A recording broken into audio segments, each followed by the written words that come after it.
saya membangun mazhab, tidak.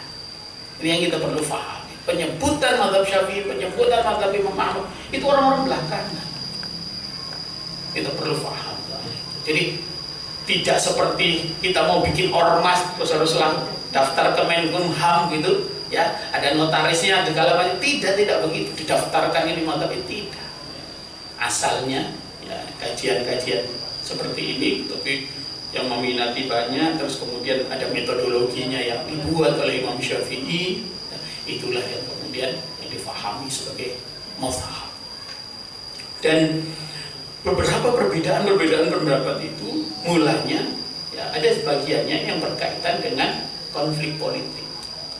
Akidah ini banyak sekali terkait dengan konflik politik. Nanti ibadah juga sama, ya, karena nanti misalkan khalifah di satu tempat itu dia condong ke mazhab fikih, mazhab dalam beribadah, pilihannya ke mazhab tertentu, tapi nanti ada orang-orang yang nggak semuanya seperti itu kok dalilnya, ya.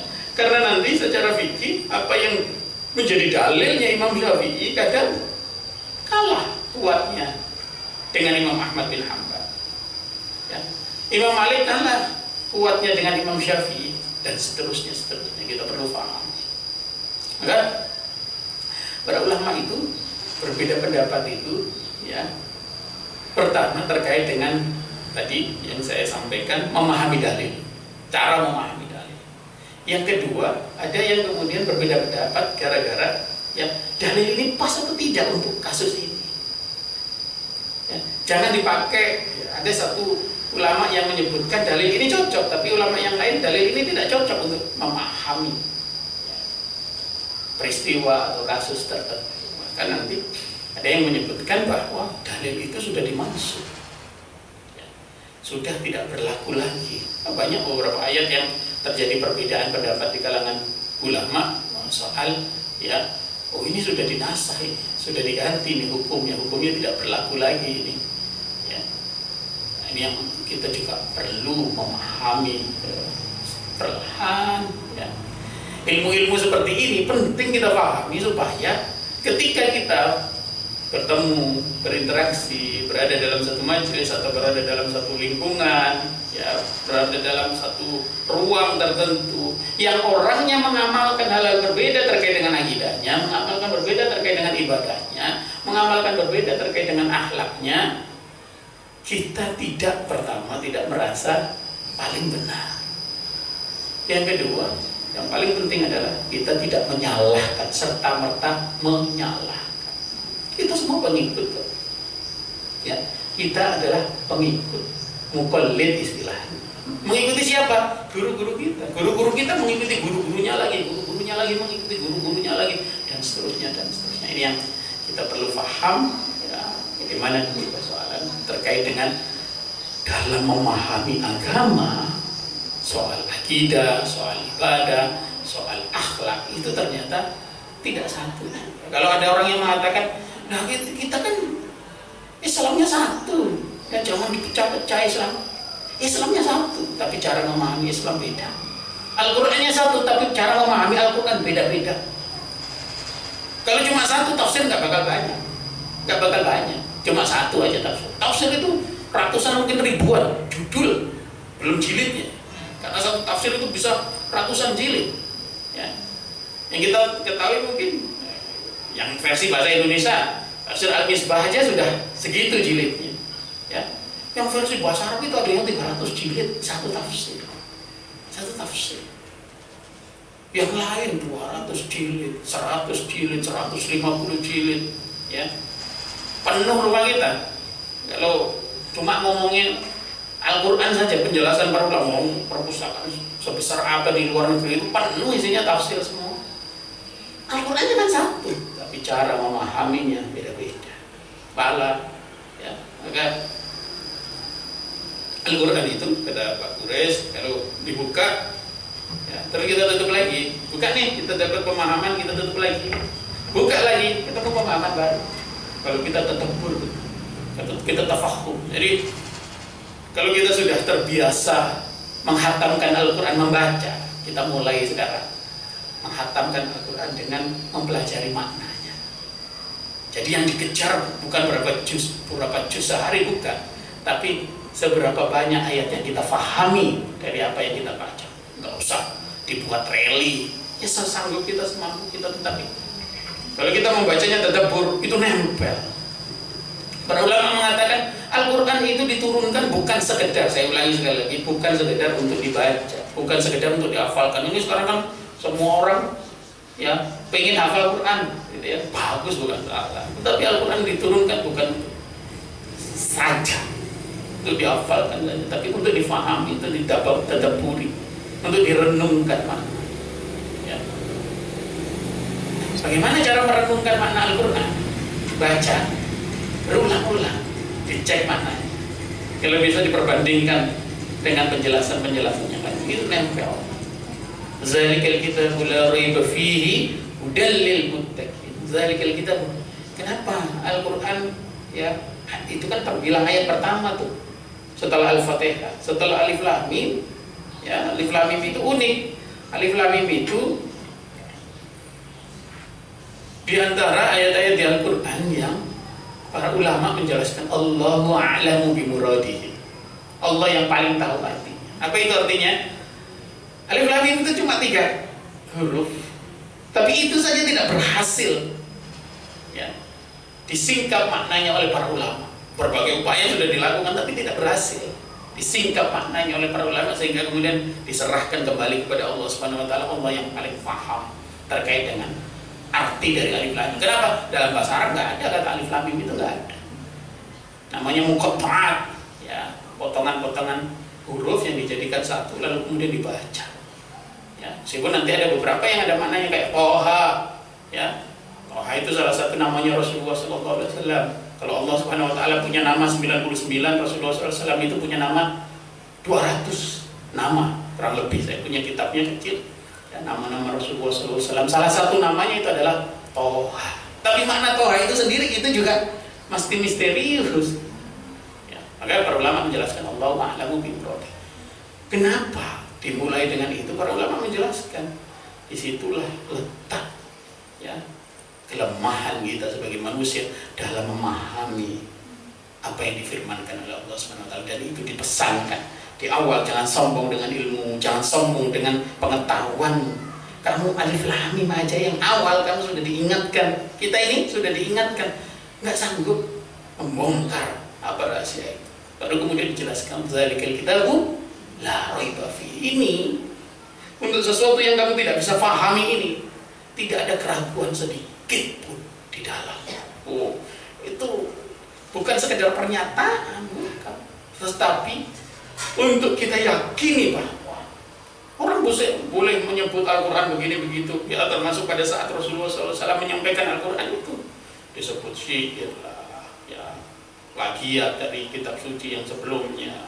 Rasul itu yang keluar dari mulut Rasulullah SAW yang kemudian kita kenal sebagai Al-Quran itu ya igoan orang-orang yang ilusi, ya, racauan orang gila dan seterusnya itu Al-Quran. Tapi sepanjang perjalanan sejarah kebenaran Al-Quran terbukti ya, satu demi satu. Tidak langsung kayak itu dalam kebenaran beragama. Kadang ada hal-hal yang kita tidak temukan saat ini, tapi kalau kita terus menelusuri akan ketemu.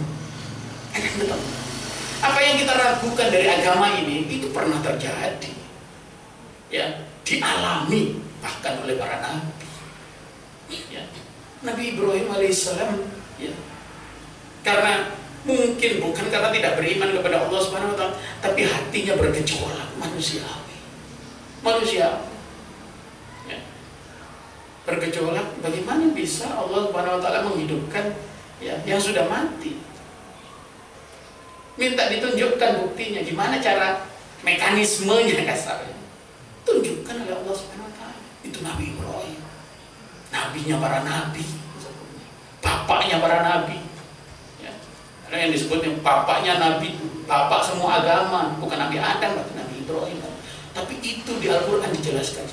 Maka kalau kita hari ini misalkan ada perasaan bagaimana gitu terhadap syariat waris misalkan, kita nih kaum ibu misalkan dalam keluarganya ada laki-laki. Ini kalau laki-laki nggak pernah ngurusin orang tua kita yang sakit, nggak pernah ngapa-ngapain segala macam. Ya, kita yang perempuan yang wah udah babak belur, ya bukan banting tulang lagi, ya banting kuku, banting macam-macam lah. Kita demi orang tua kita saat sakit kita ada, ya kita segala macam. Tapi dalam hukum syariat kan yang laki-laki yang dapat banyak. Terima nggak hati kita? Kita kan mengatakan manusiawinya kita kan nggak adil syariat itu. Disitulah godaan keimanan itu terjadi. Nah ini yang penting kita perlu pahami bersama. Ada hal-hal yang berkaitan dengan syariat. Mungkin kita belum terima. Tunggu dulu, jangan gampang menolak apa yang sudah dihukumkan secara shar'i, secara jelas. Kalau tidak jelas, maksudnya tafsir-tafsir dari orang lain itu beda. Tetapi kalau yang sudah jelas ditentukan, dibunyikan di ayatnya, dibunyikan di hadisnya, jelas maknanya, yakini aja dulu. Yakini aja dulu. Nanti Allah akan memberikan jawaban kalau hati kita ikhlas. Para sahabat itu ya bukan berarti langsung menerima juga. Ya, tapi keimanannya yang lebih kuat membuat mereka bisa terima semuanya yang dari Rasulullah SAW yang disampaikan oleh Rasulullah SAW. Ketika hukum khomer disyariatkan, dilarang, itu para sahabat itu masih banyak yang mabuk, ya. Sayyidina Umar itu kan pemabuk berat. Nah, tapi jangan merasa lebih hebat dari Sayyidina Umar. Ustaz, saya sepanjang hidup belum pernah minum khamr, ya. Berarti saya lebih hebat dong dari Sayyidina Umar. Kontribusinya Sayyidina Umar untuk agama ini luar biasa. Ya kita paling cuma di medsos doang ya. Itu pun ya pengen eksis gitu ya. Beda dengan Sayyidina Umar. Ya. Dan banyak sahabat itu banyak yang masih minum khamr. Dan mereka enggak ketika menyukai ya, khamr itu berat sebetulnya. Meninggalkan itu pilihan. Nah, jebakan-jebakan keimanan begini nih banyak. Ya, kita rajin beribadah kepada Allah Subhanahu wa taala, ikut majelis taklim, ikut kajian, jamaah dan lain sebagainya, tiba-tiba kita kena sakit. Ya, pasangan kita berselingkuh misalkan ya, pasangan kita minta nikah lagi, godaan keimanan yang berat sekali itu. Ya Allah, kenapa mendapatkan ujian seperti ini? Bukankah saya sudah beribadah, bukankah saya tiap hari sudah khatam, bukankah duha tidak pernah saya tinggalkan, bukankah tahajud selalu saya lakukan? Itu godaan-godaan keimanan. Nah, ingat, makin tinggi keimanan kita juga semakin besar godaan kita.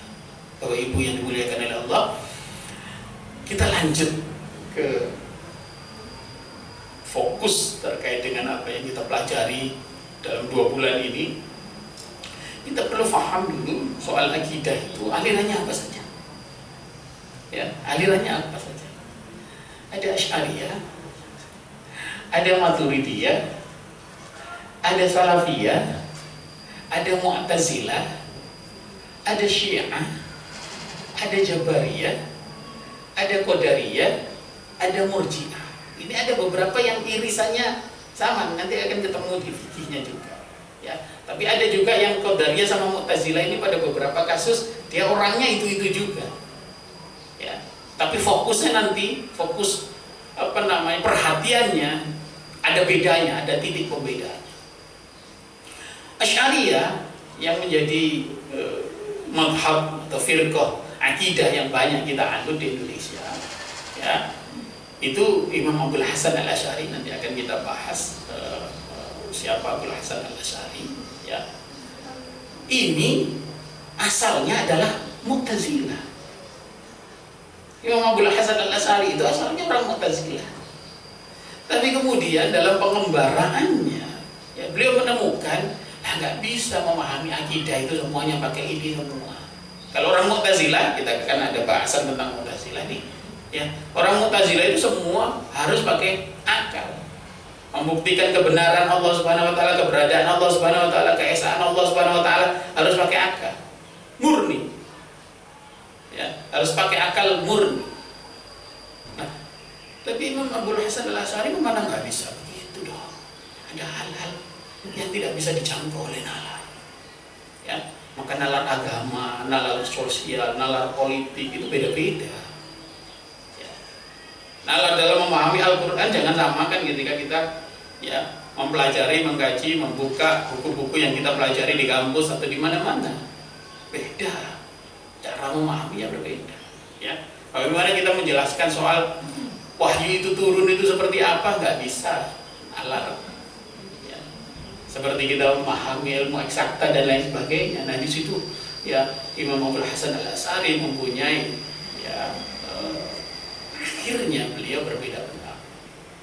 Nah kita perlu paham kenapa kemudian akidah Ahlus Sunnah wal Jamaah itu dalam sepanjang perjalanan umat Islam itu mengacu kepada Imam Abul Hasan Al-Asy'ari, kepada Firqah Asy'ariyah, kepada mazhab Asy'ari, karena zaman Abul Hasan Al-Asy'ari itu kenapa beliau disebut sebagai Ahlus Sunnah wal Jamaah, lawannya adalah Mu'tazilah yang tidak menerima sunnah, yang menolak sunnah, terimanya akal saja. Ya. Maka Asy'ariyah dengan Ahlus Sunnah wal Jamaah nggak bisa dipisahkan. Meskipun istilah Ahlus Sunnah wal Jamaah itu munculnya dari Rasulullah SAW, tapi para ulama menisbatkan Ahlus Sunnah wal Jamaah itu kepada Asy'ariyah. Kenapa? Yang membalas, yang menandingi, yang mengcounter ya, pandangan Mu'tazilah soal akal itu ya Asy'ariyah. Nanti muncul kemudian ada Maturidiyah, Abu Mansur Al-Maturidi. Ini sama, orang Mu'tazilah juga, tapi mulai cenderung ke Asy'ari, tapi dia di tengah-tengah. Ekstrimnya kepada, kan ada dalil akal, ada dalil nakli sama akli ya. Dalam akal sama dalil nakli itu yang dikutip. Ya berarti dari Al-Qur'an, dari hadis. Ya. Nah, Maturidi ini di tengah-tengah antara Asy'ariyah sama Mu'tazilah. Kan tadi Mu'tazilah di ekstrim kiri lah katakan. Asy'ariyah ini sebetulnya juga tidak di ekstrim kanan kali. Nanti ada Salafiyah yang di ekstrim kanan benar. Dia maunya nakal sama sekali, tidak mau akal sama sekali. Maka tidak ada takwil dan lain sebagainya itu Salafiyah. Kita dengar juga di lingkungan kita beberapa ustadz juga ya mendaku dirinya sebagai bermanhaj Salafi.